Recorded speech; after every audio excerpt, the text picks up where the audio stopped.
Ignorance is bliss, they say. That's something I wish I was still in, being blissfully ignorant of what was hiding within our reality. Before I begin, allow me to introduce myself. My name is James Smith. I'm a former technician that once served in Area 51, as I like to call it. No, I'm not talking about the actual base. I'm talking about a base that's just as secretive as the real Area 51. However, the base I served in isn't found, and I refuse to disclose its location. There's no doubt in my mind those bastards that work in the shadows are watching my every post in secret. So right now, I'm trying to be careful with posting certain information. So I'm only going to post some details, but not all of it. This is to give you an idea of what our reality truly operates in.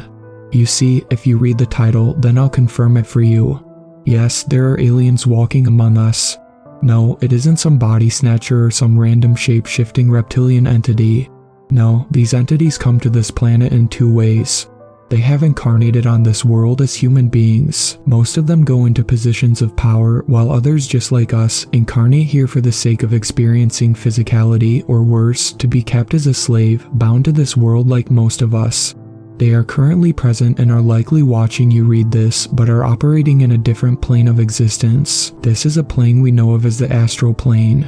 Yes, these aliens are actually walking among us on this planet, much as they are operating out there in the solar system and beyond it. However, they are not operating on the physical dimension. They can do that, but only for a short while, until they run of energy needed to condense their forms to become physical for a period of time. It wouldn't make sense at first when you consider the abduction cases, such as that of Travis Walton or Betty and Barney Hill, but let me tell you, only very few of these abductions are carried out by real ETs, since abducting humans require a significant amount of energy and resources to do this. Most abductions are secretly done by shadow government and military operations, but they provide false images within the psyches of their abductees to fool them into thinking the ETs have done it. What I also need to point out is that religious people will often discriminate these entities, calling the ETs demons and so on. Of course, this is very easy to do since they're non-corporeal entities like the angels and demons talked about in their religions, and yes, angels and demons do exist. However, the ETs are not to be confused with those two categories. Angels and demons operate in the astral plane, but in subplanes. The ETs, on the other hand, operate in different dimensions of the astral plane, or in different realms or worlds, some of which are unseen. I say unseen because there's far more planets in our solar system, but unlike the 8 planets we know and love, they are unseen by the naked eye. To point out, Nibiru is one of them. It is real, but because it's an unseen planet, to claim it's a hoax is understandable. I now know it's real, and honestly, I wish I hadn't.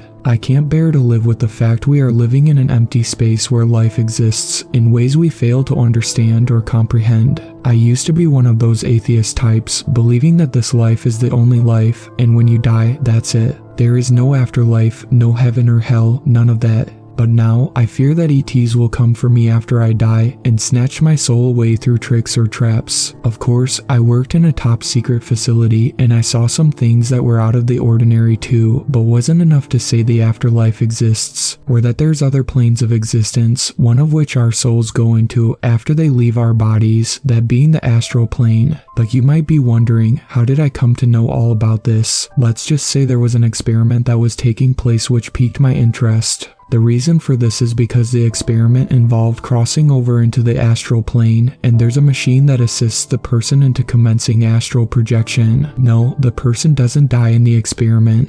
It's more like the body is still alive, but the soul leaves the body while attached to a silver cord based on what I saw and experienced. So it's obvious the stuff about astral projection wasn't total bullshit, as I once suspected. They named this experiment Ad Astra. This means to the stars, in case some of you don't know. It was certainly fitting for the experiment, given my experience in it. I did the very foolish thing I wish that I could take back. I chose to participate in it. This was simply because I was not a firm believer in this stuff, so I thought an experiment like this might convince me otherwise. Well, it did, and now I'm regretful of it. But before I had any understanding or knowing of this with regret, I participated while maintaining full confidence that I would disprove my colleagues. When my request was accepted, I was brought to a device which is said to be used to help induce me into astral projection, allowing me to leave my body without it dying. I got myself into the device with my arms and legs resting on the machine and ensured I have the agreement and permission to do it.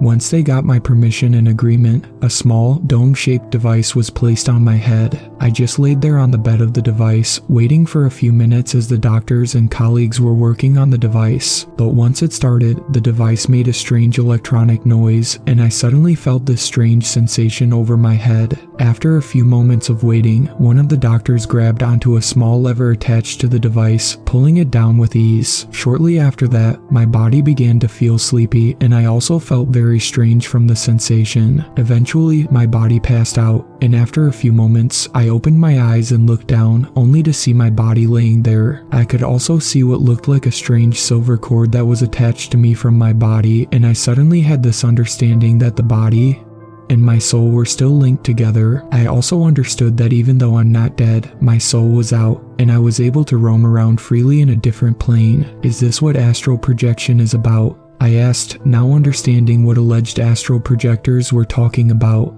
I felt ecstatic about this, having an understanding that there does exist the possibility of life after death. I looked around to see if there was anything normal or abnormal in my vision, since knowing that I'm not seeing with physical eyes, perhaps I could see something my body's eyes could not. The doctors and colleagues standing around, watching my body and taking notes in the process. This was normal, a 6 feet tall lizard entity standing next to one of the doctors while looking in the direction of a nearby open door, fucking abnormal. I screamed, and I wish I hadn't, because it got the entity's attention. It looked right at me, and I could see its yellow eyes with black slits, clear as day. Guys, there's a fucking lizard man inside here. Please, help. I yelled at my colleagues, but they could not hear me, nor did they move an inch or bat an eye to what I said. Still, out of fear, I persisted. Do you not fucking hear me? There's a monster in here with us. It's looking at me right now. I yelled again. Still no response or difference. They just continued taking notes. Looking at my body, I realized the reason they couldn't hear me is because I'm outside of their senses, meaning they can't see me or hear me. Fuck.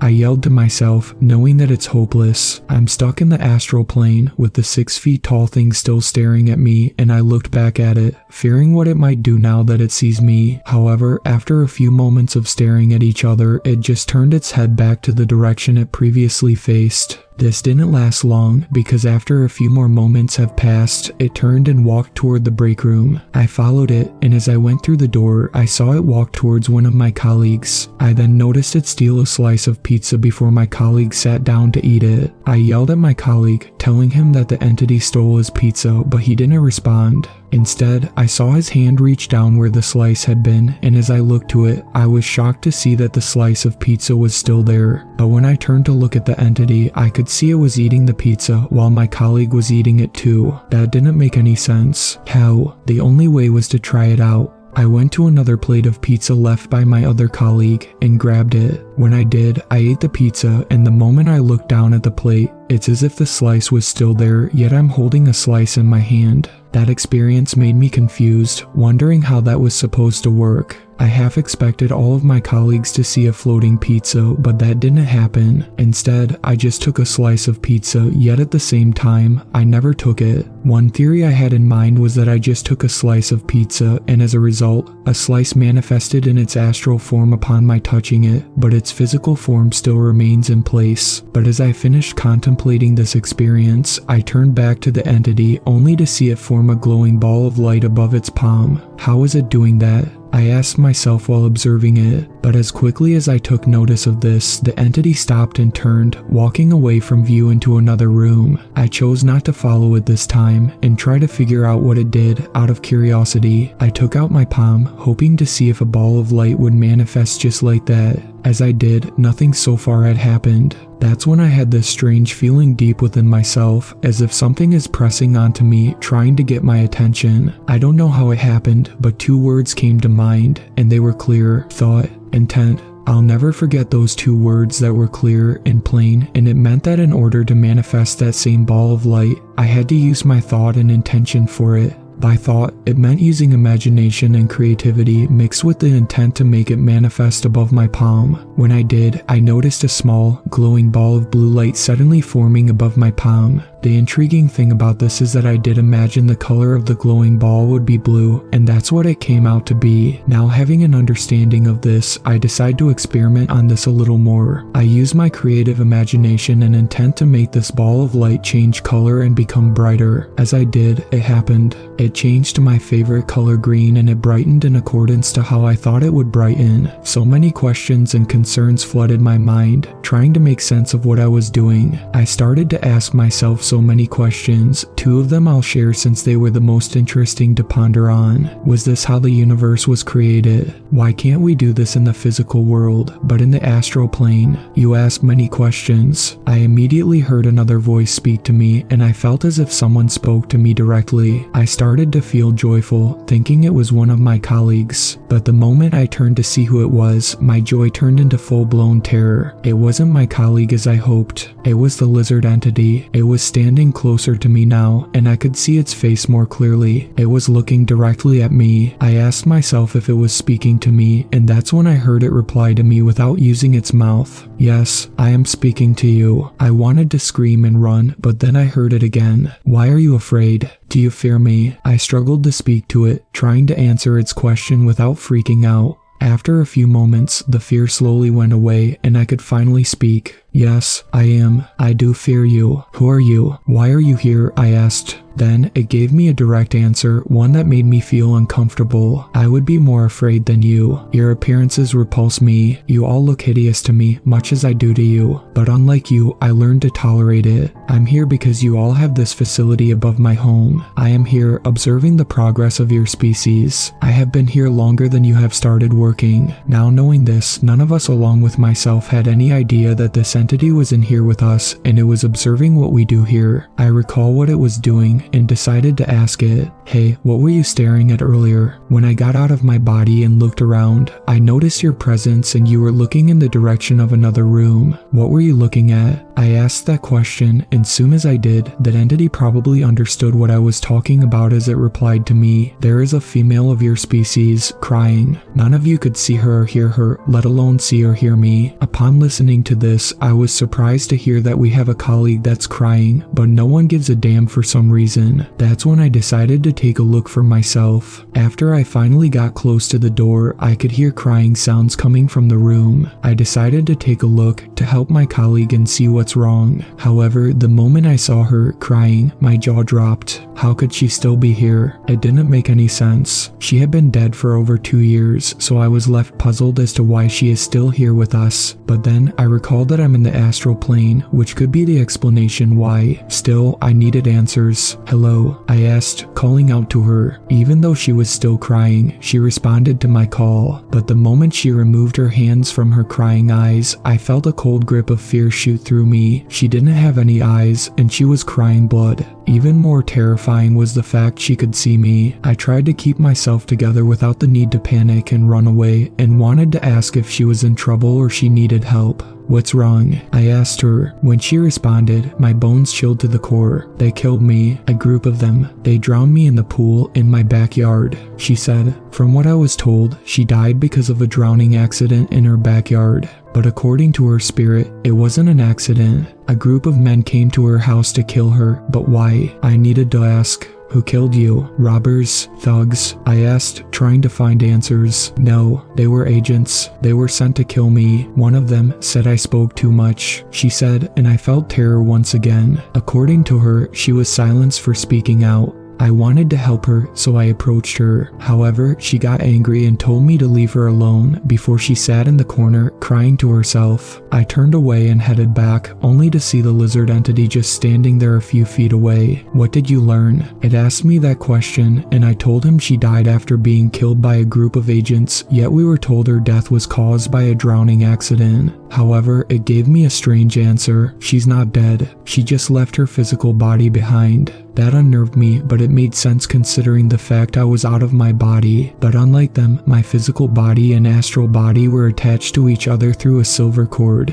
Then it spoke like it was sensing my contemplation. "Your body has a silver cord, thus your physical body is still alive. The moment your physical body ceases, the silver cord severs and you're no longer able to return to it unless you're brought back to life by miracle. I began to understand what it was saying. However, something caught my attention, something that I should have noticed the whole time. How are you speaking to me in English and without moving your mouth? I asked it. I have learned your languages longer than you can fathom. Russian, French, Norwegian, Japanese, all of the languages. I speak to you in English because this is the language you speak, and you understand me clearly. I'm speaking to you telepathically. We don't require our mouths to speak, so verbal communication here isn't necessary. It seems, however, you're unaware of this knowledge. I was shocked at this. To add, our facility is built over his house, and I assumed we may have disturbed him. Did we disturb your home or something? I asked it, but I was surprised when he said no in his response. Then, he told me something interesting. You seem unaware of your existence in the astral plane. It's a place every being goes to after discarding their physical bodies, yet some of you believe you'll end up in a place your old books describe, or you're dead and that's the end of it.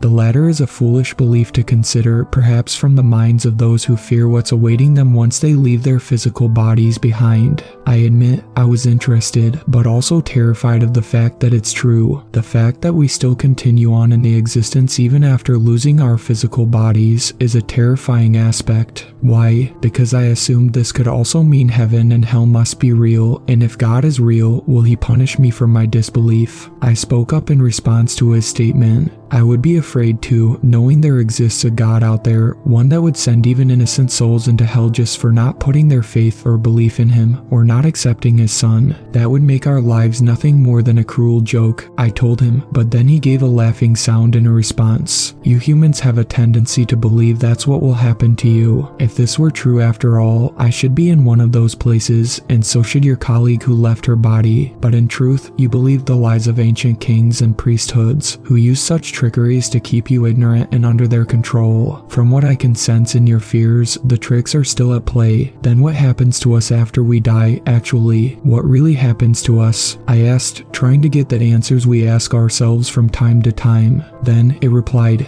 you already have your answer. It intrigues me that you don't realize it, because you're experiencing it as we speak. Of course, I should have known this at first, but I admit, I still had difficulty contemplating everything in this experience, especially the fact I'm speaking to a lizard entity. But now, after what happened next, it's something that made me wish I never experienced this. Is there anything else out there besides you? Can I go anywhere else in the astral plane? I asked. You can go anywhere your thoughts and intentions take you, even above into other planets. When you go out and venture from this building, you will see there's more that your eyes haven't the capacity to perceive. Understanding this, I thanked him and told him I'm off to explore, and we waved each other goodbye before I decided to think myself in a different place. I was at a forest I used to hang out at, a place my friends and I had a treehouse in, and we used to stay in there all the time during weekends. Seeing the forest now, I can see that the treehouse is gone. I miss my childhood days, I thought to myself, but then I did one thing that was stupendous of me, but also foolish. I literally thought to myself and wondered if I could go to Mars while astral projecting, when and without warning, I suddenly popped in existence over a desert area, one that I haven't seen before. Well, that's just great,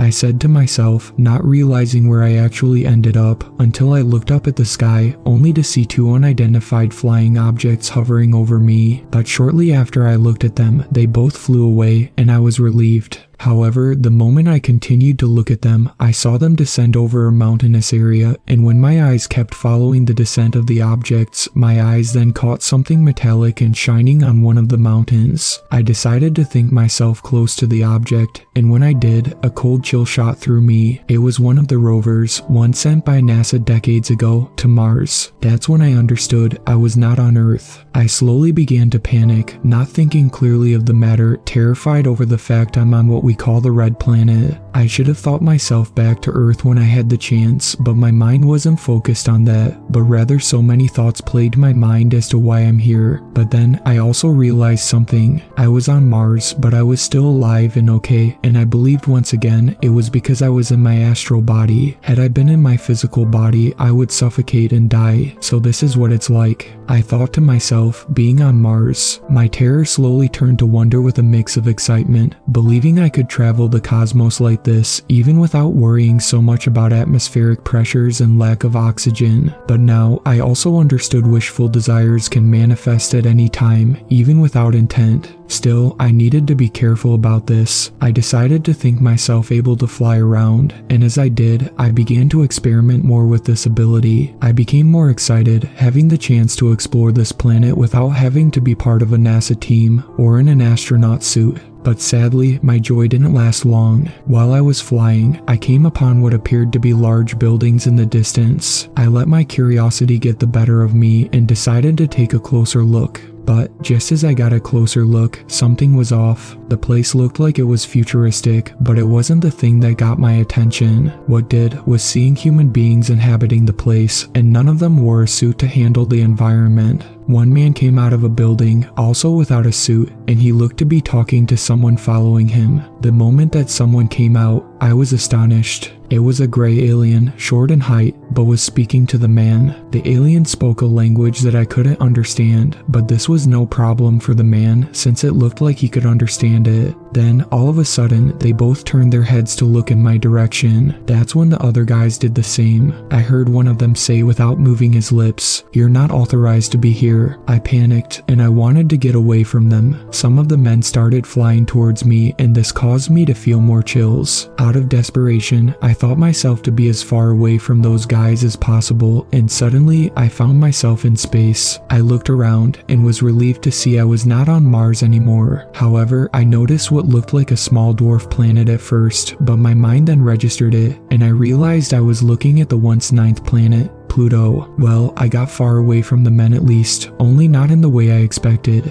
I suppose I needed to be more specific. Unfortunately, it didn't end there. When I looked around more, I noticed something was different about space. For some reason, there appeared to be more planets than there should have been in our solar system. But the question is, how? Why didn't NASA pick up any of these other planets in our solar system? As I began to wonder, I had a thought come to mind in words once again, telling me that they have always been there but can't be seen with the naked eye or any technology that NASA currently has. Strangely, it reminded me of the planet that was famous even to conspiracy theorists, known as Nibiru. That's when I decided to think myself near the planet's location, and sure enough, I was there. The moment I looked at it, I realized that the planet indeed does exist, but just like those other planets we can't see with the naked eye, this planet is also one of them. What was even more intriguing is the planet itself seems to move independently, because once I got a good look at it, it started to move at a rate of speed quicker than any planet would ever be capable of doing. I began to think it might not really be a planet, but perhaps a space anomaly, or worse, a giant warship.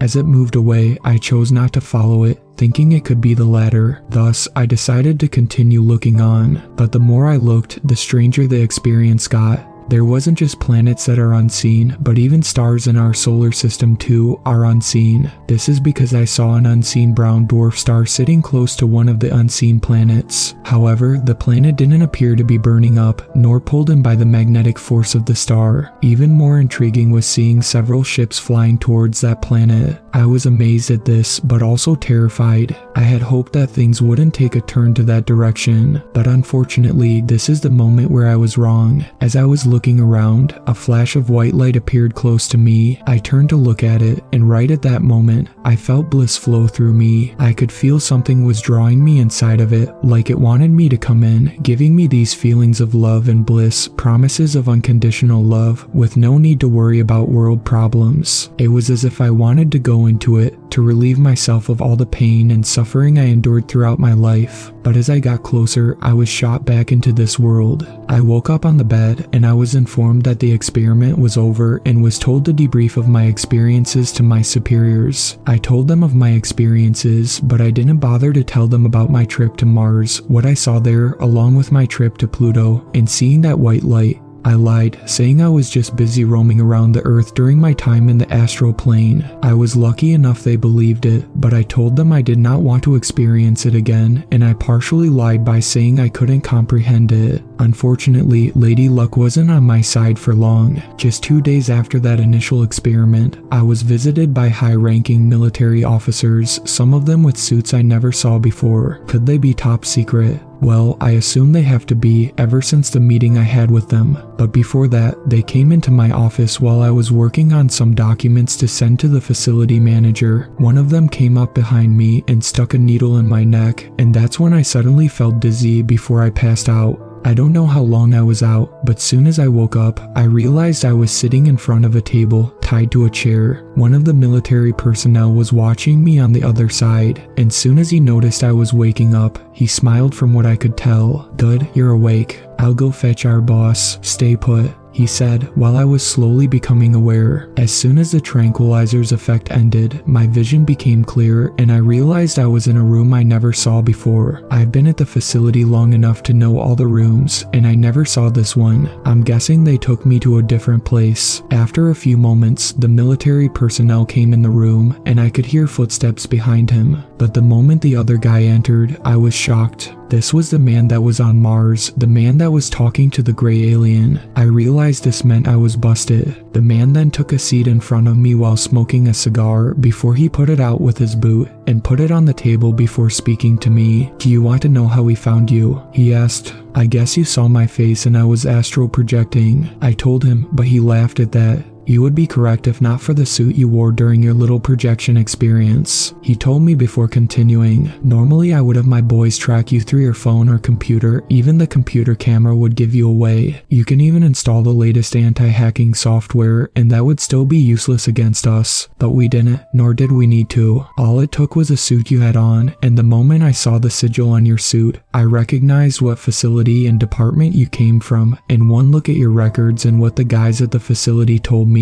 we found out it was you, James. But why, though? I didn't tell anyone about it," I asked. "Before I explain, please feel free to call me Dr. Wanker," he said with a laugh before he continued. "It is a name I got after some astral projectors from the UK got a firm scolding from me and my buddies in MI6. It was meant to be an insult to me, but I embraced it, because I can be a full-blown wanker to you right now if I wanted, but I decided to show you some mercy. But if we ever met again, I wouldn't be so merciful. As for your question, it was still a risk I didn't want to take, so I had my boys track you down and bring you here so we can meet face to face," he explained. "But still, I was shocked when I saw you talking to that gray alien, and you didn't have a suit on that planet," I explained. "Why would I need a suit? Astral projectors don't need suits to go to Mars, let alone space," he said. I suppose he was right at least, but what was off of his explanation was recalling they didn't have silver cords on them. "Then why didn't you have silver cords if you were astral projecting like me?" I asked. "It's called masking. We hide our silver cords so projectors like you can't see where they would lead, otherwise it would show you that it leads to Mars," he said before giving a slight chuckle. That's when the lizard entity came to mind, and I asked him about it.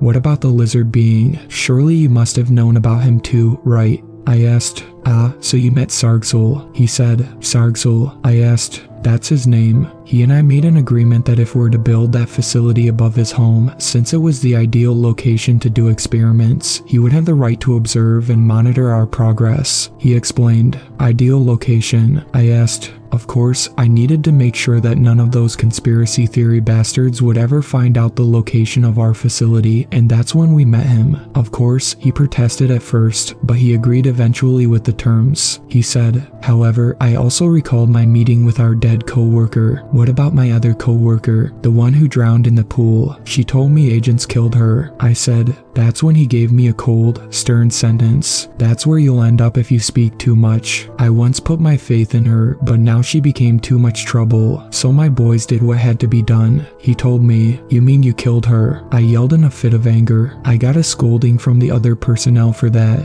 "How about you show some decency and respect for your boss? After all, you work for the man. Don't scream at him when he's telling you something," I was told, so I kept my mouth shut. "So it seems you know more than you should have, and you met Sargsul. Interesting. I guess he told you about him being here since 706 Anno Domini when he first arrived, or about our operations on Mars," he asked. "No, he didn't tell me any of that," I said truthfully, knowing he arrived to Earth would make sense, but 706 AD, I really knew nothing about that entity. He looked as if he had been there recently, but seeing that he's been here for centuries long before I was even born was astonishing, let alone terrifying. But I guess my human intellect would suggest these entities would age like we do, but it turned out that's not the case. But going back to this discussion, I needed answers. Why keep all this a secret? I asked next. I wouldn't want anyone knowing of our operations, kid. We keep it in the shadows. He told me, no, I mean these entities that operate in the astral plane. I asked to be more specific. My boy, how do you think the world would react if I had told them or disclosed information of beings in different planes, walking among you? In fact, how would you react if I had told you you have a gray entity or an entity resembling a demonic being living in your house with you, but you don't seem to notice? You would be paranoid, right? You would go insane, thinking there's entities all around out to get you. When you first met Sargsol, did you react calmly to him? He asked. No, I was terrified. I said, and that's when he laughed. You wouldn't be comfortable using the bathroom if I told you he was in there washing his hands. He goes anywhere and you and everyone else in that facility don't notice it. Now that you know, I'm sure now you won't feel comfortable working there anymore. Yes, hell, you wouldn't be comfortable if you ever got to see all those flying saucers and other craft in your skies almost every day, yet a lot of them aren't seen with the naked eye, correct? He then explained, yeah, I wouldn't. So what now? I said, you're no longer employed by our company. It was a pleasure having you there. He told me before handing me my termination papers to sign. So what next after I sign this? You're gonna have me killed and make it look like a suicide. I asked, no, my dear boy. Like I said, I'm showing you some mercy. Just as long as you don't tell anyone about this, you won't be visiting me again. Because like I said, if we ever met again, I wouldn't be so merciful. Now then, do I make myself clear? He asked me. I agreed to this as I signed the papers and was let out by the other personnel who accompanied him. But the moment I was out the door, he said something chilling. By the way, the gray entity told me you almost went in that white light. You should consider yourself lucky the experiment ended right at that moment, because what would happen next, it wouldn't have been a pretty sight. Those crocodile-faced motherfuckers love to trick souls into being their batteries for God knows how long, and that cord would sever, he said with a heap of laughter. That chilled me to the core. How did that gray entity know about that? Did it see where I went when I tried to get away? Also, knowing that white light I saw was a trick meant for my soul to be taken and to be used as a battery sickened me. I almost went in it, and I would have died if I did. So right now, you may be wondering, why are you telling us all of this? I know I probably shouldn't, even for my own safety and perhaps for your sanity, but I believe we all have a right to know, and you all deserve to know. But that's not the main reason, so here it is. You see, I had decided to do one more projection session last week. I suddenly found myself facing a colleague of mine who committed suicide following her expose of what my former boss was doing behind our backs. He was collaborating with those crocodile-faced beings who were responsible for the white light trick, and it was decided that some souls of human beings should be sent back to the planet, depending if they're chosen or selected to participate within the leadership positions. Others, like you and myself, are either chosen to be kept as batteries or sent to Earth with amnesia by those same beings. So if you ever decide to go astral projecting, or that it's time to leave your body, then I only have this to say: be careful where you go in the astral plane, and whatever you do, stay away from the light.